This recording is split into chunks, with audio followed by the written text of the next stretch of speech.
আসসালামু আলাইকুম, সকলকে জানাই আমার ফেসবুক পেজ এবং ইউটিউব চ্যানেল লিবারগিন পাওয়ার টিলারে স্বাগতম এবং টিকটক অ্যাকাউন্ট লিবারগিন পাওয়ার টিলার স্বাগতম। তো মোটামুটি সন্ধ্যা হয়ে গেছে, জমিতে চাষ করতেছি। তো যারা বলেন আমরা পাতলা চাষ দিই বা চাষে ফাঁকি দিই, তো তারা দেখুন একদম জমির কতটুকু পর্যন্ত চাষ করে নিয়ে যাচ্ছে, চাকার এই পাশ আর ও পাশ চাষ করে নিয়ে যাচ্ছে। এটা ফাঁকি হয় না, চাষে সঠিক চাষই হচ্ছে। এই দিয়ে চাষটা গেলে তাই যখন পানি আছে আর 1-2 ফুট হইলে বাদে মোটামুটি খেত ভরে যাবো গানি। খেত ফাড়া না হলে তো ঝামেলা, পানি হইতে থাকার যায় না, দৌড় দেয়।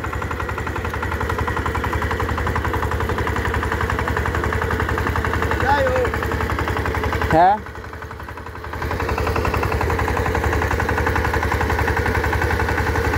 এ হচ্ছে আমার SAR 28 new black addition power tiller. এইখানে প্রায় 80% এই পাশে, ওইখান থেকে একদম এই পর্যন্ত।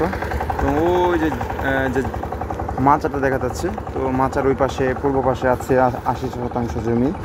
এই জমিটা, এই দুইটা জমি চাষ করলে মোটামুটি আমার এই সিজনে আমার প্রজেক্টের চাষটা শেষ। এরপর যেটুকু চাষ থাকবে সেইটুকু হচ্ছে আমার প্রজেক্টের বাইরে।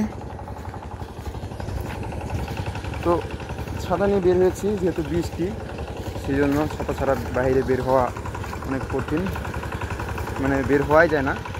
প্রচুর পরিমাণে বৃষ্টি পড়তেছে আমাদের এদিকে এখন।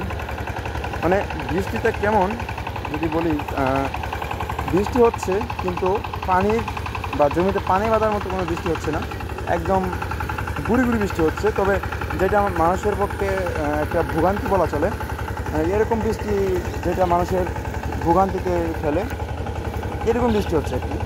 তো এরকম বৃষ্টি হচ্ছে না যেটাতে আমাদের জমিতে পানি বাঁধবে প্রচুর পরিমাণে বা আমরা কোনো কাজে লাগাতে পারবো। তো সেরকম কোনো বৃষ্টি এখন পর্যন্ত তেমনভাবে হয়নি। যেটুকু হয়েছে সেটুকু আসলে ভালোই, আলহামদুলিল্লাহ। এখন আল্লাহ তাআলার ইচ্ছে, সে যতটুকু দিবে ততটুকুই নিয়ে আমাদেরকে মেনে নিতে হবে।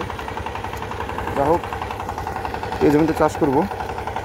জমিটা মূলত আগে ছিল হচ্ছে সবজির জমি, ওই রকম মাছ আর জমি ছিল। তো প্রচুর পরিমাণে লাইলন যে সুতাটা আছে, আমরা ঘুরে উড়াতাম আগে, সেই সুতা দেখুন কীভাবে তুলছে, ওই যে কাঁচে দিয়ে খুঁচিয়ে খুঁচিয়ে সুতাগুলো তুলছে। হ্যাঁ রে, তারপর যদি একটা থাকে পয়লা চাষে বাঁধ বলে না। হ্যাঁ, বাস বডি আগে আগে সারা নাকবো আর কি। হ্যাঁ,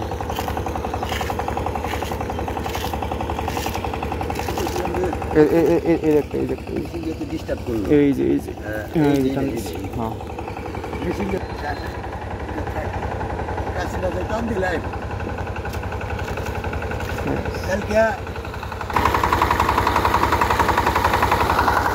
আবার চলে আসলাম এই পাশে গাড়ির কাছে। দেখুন, এতক্ষণ দেখালাম আপনাদের কীভাবে জমি থেকে লাইলন সুতা তোলা হচ্ছে, কাছে দিয়ে কুচিয়ে কুচিয়ে।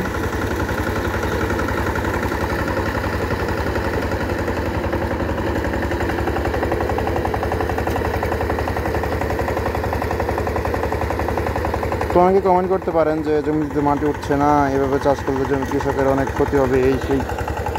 আসলে জমিতে মাটি ঠিকই উঠতেছে কিন্তু বোঝা যাচ্ছে না, কারণ যেহেতু প্রথম থেকে দেখুন বডি এবং রোটার অ্যাডজাস্টমেন্টের যে লাট আছে, প্যাচের লাট যেটাকে বলে থাকি সাধারণত, দেখুন কতটুকু নামানো। ঠিক আছে, যারা বোঝেন তারা অবশ্যই একটু করে কমেন্ট রেখে যাবেন যে আসলে মাটি উঠছে কি উঠছে না। জমিতে কমসে কম 4 থেকে 5 সেন্টিমিটার গভীর করে চাষ করতেছে, এতে কোনো সন্দেহ নেই।